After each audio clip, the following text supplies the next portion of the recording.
বলুন আল্লাহ আল্লাহ আমাদেরকে ইমাম শেরে বাংলার আদর্শকে বাংলার সংসদে পৌঁছানোর মতো শক্তি আমাদেরকে দান করুন।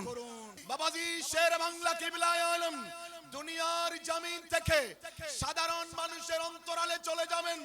ইমাম শেরে বাংলাকে জিজ্ঞেস করা হলো, বাবাজি শেরে বাংলা কিবলায়ে আলম আপনার রওজা শরীফ মাজার শরীফ কোথায় হবে? ইমাম শেরে বাংলা দেবতহীন কণ্ঠে বলেছিল, আমার মাজার মেখলে হবে না, আমার মাজার ফকির হাটে হবে না, আমার মাজার হবে হাটহাজারীর প্রাণ কেন্দ্রে।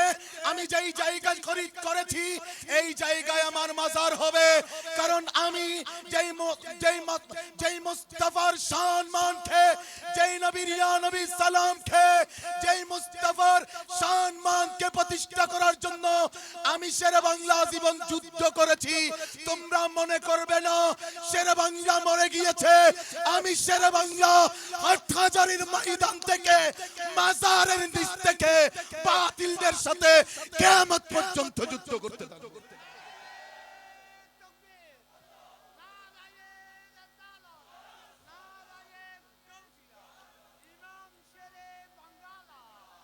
বন্ধুরা বলতে চাই, এখানে আকাবের আহলে সুন্নাত বসে আছেন, লম্বা কথা বলার অবকাশ নেই। আলহামদুলিল্লাহ আজকে সারাদিন যত প্রোগ্রামে গিয়েছি আমার একমাত্র সবক আপনারা জানেন ইমাম গাজী শেরে বাংলা। আমার ওয়াজের অন্যতম সাবজেক্ট ইমাম গাজী শেরে বাংলা। আমার পত্রিকার লেখার অন্যতম সাবজেক্ট ইমাম গাজী শেরে বাংলা।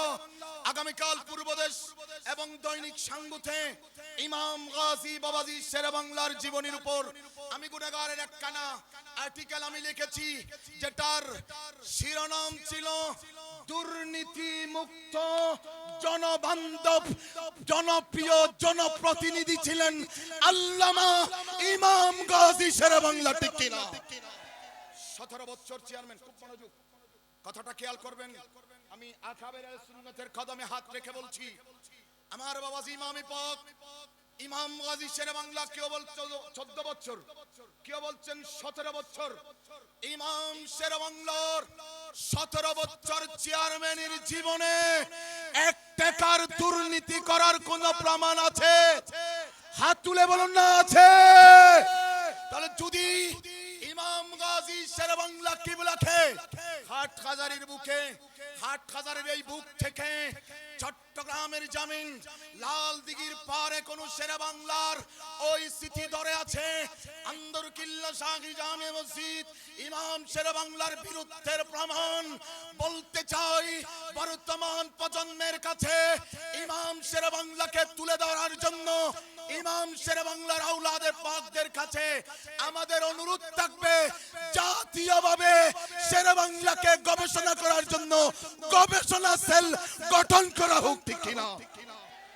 যদি আবার ইমাম শেরে বাংলা রিসার্চ একাডেমি, আমার হুজুর আছেন ইমাম শেরে বাংলা রিসার্চ একাডেমির মাধ্যমে ইমাম শেরে বাংলার অবদান জাতির সামনে তুলে ধরা হচ্ছে। খেয়াল করবেন, 17 বছর চেয়ারম্যান ছিলেন আমাদের আমাদের ইমাম, আমাদের শেরে বাংলা, যিনি আমাদের ইমাম, যিনি আমাদের ইমাম, যিনি মুজাদ্দিদ, যিনি মুফাসসির, যিনি মুহাদ্দিস, যিনি মুফতি, যিনি ফকিহ, যিনি ওয়াইজ, যিনি মুনাজার, যিনি সারা রাত মাহফিল করতেন, সারা দিন ওই বাতিলদের মামলা নিয়ে শেরে বাংলাকে কোর্টে কাটাতে হতো।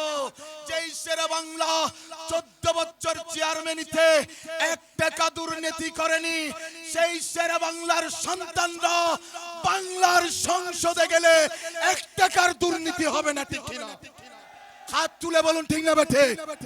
অতএব ইমাম শেরে বাংলাকে 12 রজব এসে শুধু একদিন স্মরণ করলে হবে না, ইমাম শেরে বাংলাকে শুধু মাহফিলে স্মরণ করলে হবে না, ইমাম শেরে বাংলাকে বাংলার সংসদে পৌঁছানোর দরকার আছে না নাই? হাত তুলে বলুন আছে না নাই? সবাই বলুন ঠিক কি না? ইমাম শেরে বাংলাকে সংসদে চাই কি চাই না? ইমাম শেরে বাংলার আওয়াজ সংসদে পৌঁছুক চাই কি চাই না? মুরব্বিরা জানেন ইমাম শেরে বাংলা আজীবন স্বপ্ন দেখেছেন একজন সুন্নি প্রতিনিধি মসনদে যাক। তো ইমাম শেরে বাংলার স্বপ্ন বাস্তবায়নের সুযোগ এসেছে, শেরে বাংলাকে সংসদে পৌঁছানোর সুযোগ এসেছে, সংসদে ইয়া নবী সালাম তোলার সুযোগ এসেছে, নারায়ে রিসালাতের স্লোগান তোলার সুযোগ এসেছে। অতএব কারো বিরুদ্ধে বলতে চাই না, আমরা যারা নিজেরা সুন্নি আছি, এই বাংলাদেশে 2 কোটির উপর সুন্নি ভোটার আছে, সুন্নিরা যদি সুন্নিকে ভোট দিয়ে বাংলার মসনদে ইমাম শেরে বাংলাকে পাঠাতে চাই, আমরা ঐক্যবদ্ধ থাকতে চাই কি চাই না? হাত তুলে সবাই বলুন, বলুন আল্লাহ আল্লাহ। আমাদেরকে ইমাম শেরে বাংলার আদর্শকে বাংলার সংসদে পৌঁছানোর মতো শক্তি আমাদেরকে দান করুন।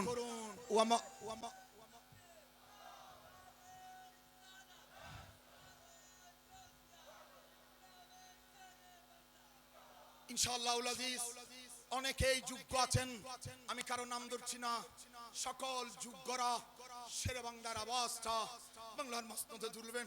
আমরা সেদিন চোখের পানি ছাড়বো, শেরে বাংলা যে ইয়া নবী সালামের জন্য রক্ত দিয়েছেন, যেদিন বাংলার মসনদে ইয়া নবী সালাম পড়বে, সেদিন ইমাম শেরে বাংলা রওজায়ে দাঁড়িয়ে আমাদের সাথে একসাথে ইয়া নবী সালাম পড়তে থাকবে।